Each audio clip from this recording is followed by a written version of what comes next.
Alzheimer com as festas natalinas e início do ano novo, o que se pode aproveitar das festividades no contexto da doença de Alzheimer? Ocorre a alegria do reencontro dos familiares com a celebração da presença divina? Luto antecipatório? Luto após o acontecido? Em momentos tão importantes como esse, a pessoa pode ter dificuldade de encontrar palavras ou esquecer-se do que ia dizer sobre as comemorações tradicionais. Vem comigo? Vem comigo! O Alduino Ângelo Bonamigo, nosso pai, faleceu em 1º de agosto de 2018. Como acontece em geral, ficamos enlutados. Por isso, o apoio de uns para com os outros tem sido importante para vivenciarmos a presença dele e dos demais parentes que também partiram. Como vivenciar, então, o que a família conviveu nas festas de Natal e final do ano, lembrando tanto da casa onde vivia a pessoa com a doença de Alzheimer, quanto o local em que atuavam os cuidadores ou cuidadoras familiares?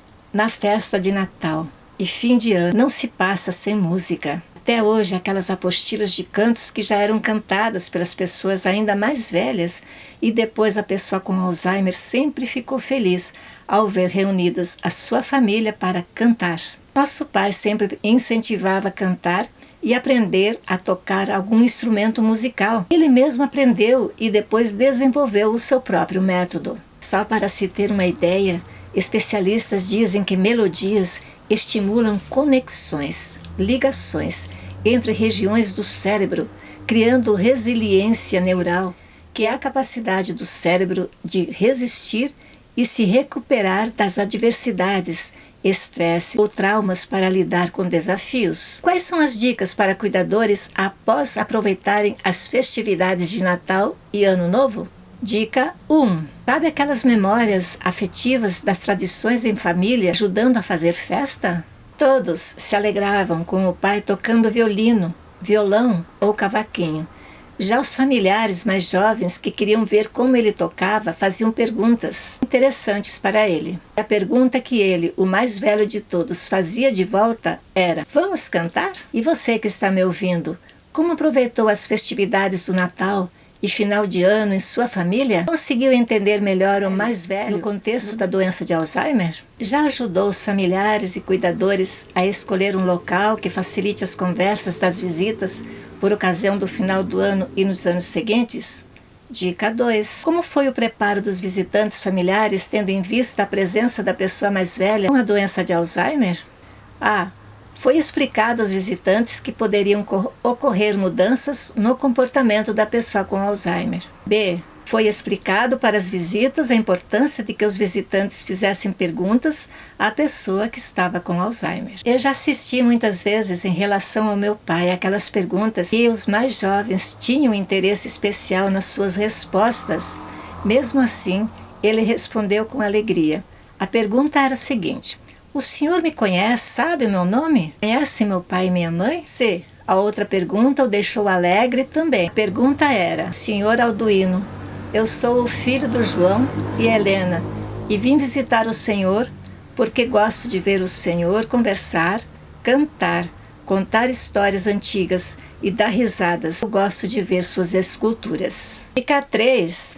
As respostas a serem dadas aos visitantes eram: ouvir com calma o que a pessoa transmitia, sem criticar as histórias que a pessoa contou, especialmente se a pessoa se repete no que diz, pois isso é a parte da doença de Alzheimer por causa do esquecimento. Dica 4. Sobre o cuidador ou cuidadora fica a lembrança de que organizaram cada atividade do contexto da reunião de forma interessante, ou seja, o que as pessoas gostavam. Pense nesse contexto festivo, nas tradições de família.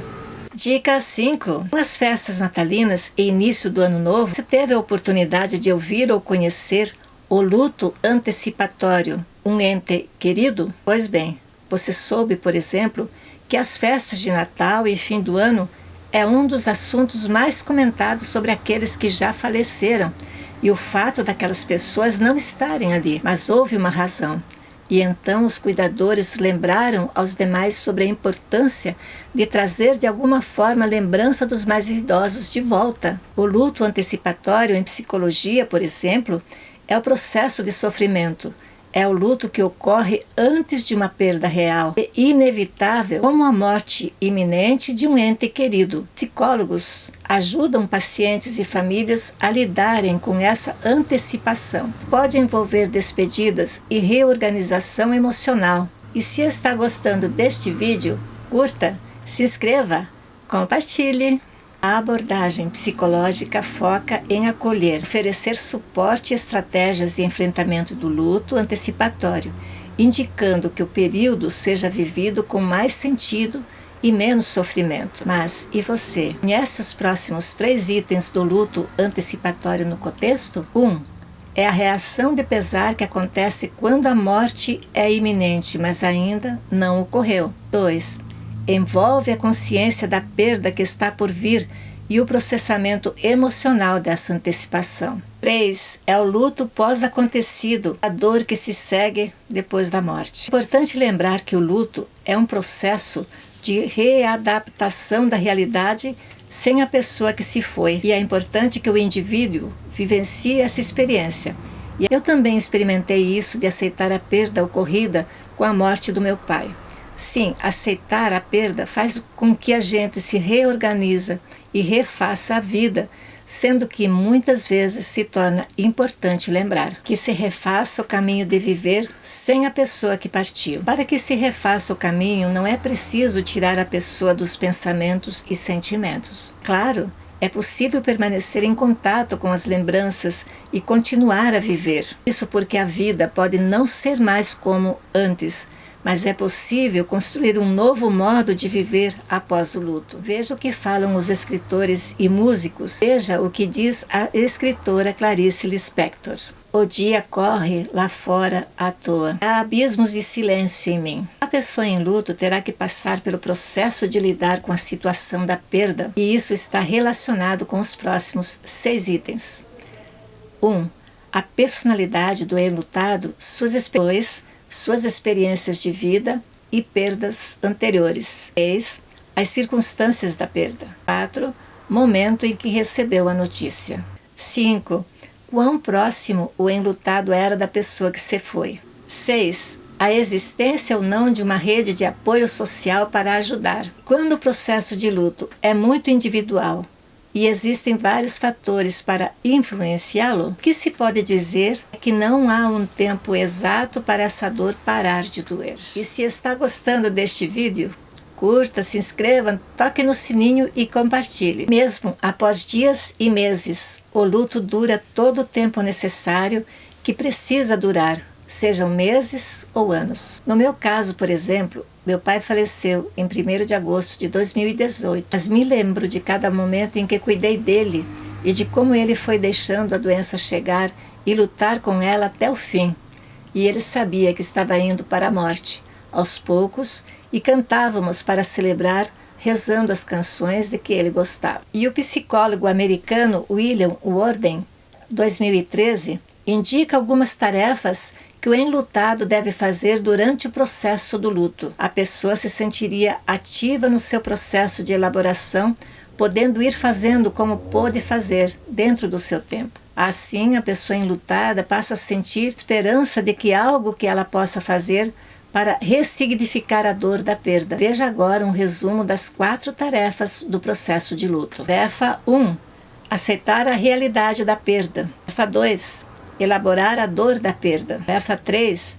Ajustar-se a um ambiente onde está faltando a pessoa que faleceu. E tarefa 4. Reposicionar em termos emocionais a pessoa que faleceu e continuar a vida. Conforme diz a cartilha sobre luto, versão final PDF da PUC Campinas, mesmo que a família e o próprio falecido não tenham nenhuma crença, tem muito significado saber o quanto a pessoa que faleceu era querida. Os rituais podem ser singelos e pagãos ou mesmo elaborados e com uma religiosidade mais formal. O importante é que façam sentido para aqueles que estão vivenciando a perda. Embora a pessoa enlutada se esforce para visitar o jazigo, o cemitério ou outro local de descanso da pessoa que se foi, procura encarar a dor da realidade para que obtenha progresso na caminhada após o luto. Está gostando deste vídeo? Curta e se inscreva. Tem muita coisa importante para ver ainda. Muito bem, sou Zélia Bonamigo e hoje eu trouxe para você o vídeo Alzheimer com as festas natalinas e início do ano novo. O que se pode aproveitar dessas festividades no contexto da doença de Alzheimer? Celebração da presença divina? Luto antecipatório? Luto após acontecido? Muito obrigada pela audiência. Quero ver você de novo por aqui.